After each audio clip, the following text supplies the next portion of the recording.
અમે લોકો ઘણા દિવસથી પ્લાન કરતા હતા કે બધા મળીને ક્યાંક જઈએ અને સાથે પ્રોગ્રામ કરીએ, પરંતુ આટલામાંથી એક વ્યક્તિ તો એવી હોય જ કે જે ના આવી શકે, અને ફેમિલીમાંથી કોઈ એકને છોડીને જઈએ તો પછી મજા જ શું. અને આખરે એ દિવસ આવી ગયો કે જ્યારે બધા જ આવવા માટે રેડી હોય. તો ચલો ફૂલ 2 ગાડી લઈ અને અમે બધા નીકળી ગયા હતા ફાર્મ પર જવા માટે. અને બસ 10 જ મિનિટનું અંતર હતું. તો આ પહોંચી ગયા મસ્ત મજાના ફાર્મ પર. આમાંથી ઘણા લોકો ફર્સ્ટ ટાઈમ જ આવ્યા હતા. આ સાઈડના મકાનમાં વાડીનું ધ્યાન રાખવાવાળા લોકો રહેતા હતા અને ભેંસ અને ગાય પણ ત્યાં જ બાંધતા હતા. આ બધું જોઈ અને બધા નીકળી ગયા હતા એ જગ્યાએ કે જ્યાં અમારે સાંજ સુધી રહેવાનું હતું અને પ્રોગ્રામ કરવાનો હતો. અમારા ઈવાનભાઈ પણ બેગ લઈને આવી ગયા છે. અને અહીંયા ઘણા બધા સુંદર સુંદર વૃક્ષો હતા અને ઘણું બધું વાવેલું હતું અને સુંદર પુષ્પોની સુગંધથી આખું વાતાવરણ મહેકી ઉઠ્યું હતું. એમાંથી અમુક ફૂલો અમે ભગવાનને ચડાવવા માટે લીધા અને ચાલતા થયા. અને આ આવી ગઈ અમારી એ જગ્યા કે જ્યાં અમારે રહેવાનું હતું.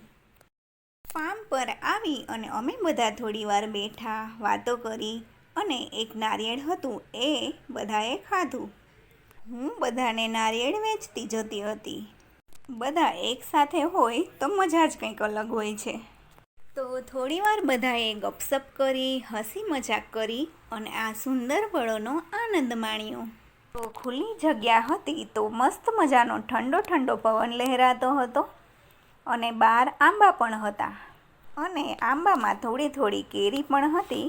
તો અમે થોડી કેરી પણ લઈ લીધી અને થોડી વાર થઈ તો થયું કે ચલો ને ચા બનાવી લઈએ, કેમ કે ચાના બંધાણી હોય એમને ચા તો પીવી જ પડે.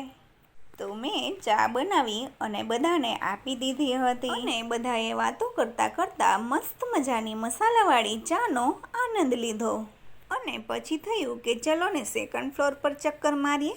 તો ત્યાં ગયા અને બહાર જોયું તો મસ્ત મજાના લીલાછમ વૃક્ષો હતા અને સુંદર મજાનું વાતાવરણ હતું. અને ત્યાં જઈ બધા લોકોએ ખેતરમાં શું શું વાવ્યું છે એમની ચર્ચા કરી.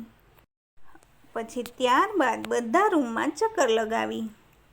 ત્યાં બધી જ સુવિધાઓ હતી અને હોટેલ જેવા રૂમ હતા. એ જોઈ અને બધા જ લોકોએ નેક્સ્ટ ક્યારે આવશું અને કેટલો ટાઈમ આવશું એ બધું નક્કી કરી લીધું, કેમ કે ખૂબ જ સરસ જગ્યા હતી અને શાંતિમય વાતાવરણ હતું. અને પછી થોડોક ટાઈમ અહીંયા જ પસાર કરી અને નીચે ગયા તો ભૂખ લાગી ગઈ. તો અમારા પ્લાન મુજબ અમે શરૂ કર્યું પૌવા બટેકા બનાવવાનું. અને આંટી લોકો વેજીટેબલ કટ કરતા હતા ત્યાં મારા હાથમાં આવી કાચી કેરી. તો થયું કે ચાલો બધાને થોડીક કેરી ખવડાવી દઉં. અને મસ્ત મજાની ખાટી કેરી લીધી, એમને કટ કરી અને ચટપટા મસાલા ભભરાવ્યા અને બધાને ખવડાવી અને હું લાગી ગઈ પૌવા બટેકા બનાવવામાં. અને ખાટા, મીઠા, તીખા પૌવા બનાવ્યા અને એમની ઉપર પણ કેરી ભભરાવી. કાચી કેરી પૌવામાં ખૂબ જ સરસ લાગે છે. ઘણા લોકો એમને ખમણીને પણ નાખતા હોય છે. બધા માટે પૌવા બનાવ્યા, પરંતુ મારે તો ફરાળ હતો એટલે બધા લોકોને પૌવા પીરસી અને મેં મારી ફરાળી ભેળ બનાવી. અને ઘરેથી લાવી હતી તળેલી સીંગ અને મસાલાવાળા બટેકા અને સાથે હતી ઠંડી ઠંડી છાશ. તો બધાએ પોતપોતાની ડીશ પૂરી કરી અને મેં મારું ફરાળ કર્યું. અને ત્યાર પછી વાસણ સાફ કર્યા અને કચરા પોતા કર્યા. અને બહાર આવીને જોયું તો સાંજ પડવા જ આવી હતી. તો બધાએ પોતપોતાની ગાડી પકડી અને ઘરે જવા માટે નીકળ્યા. તો ચલો ફ્રેન્ડ્સ, આજે આટલું જ. હવે મળશું નવા વિડીયોમાં. Thank you.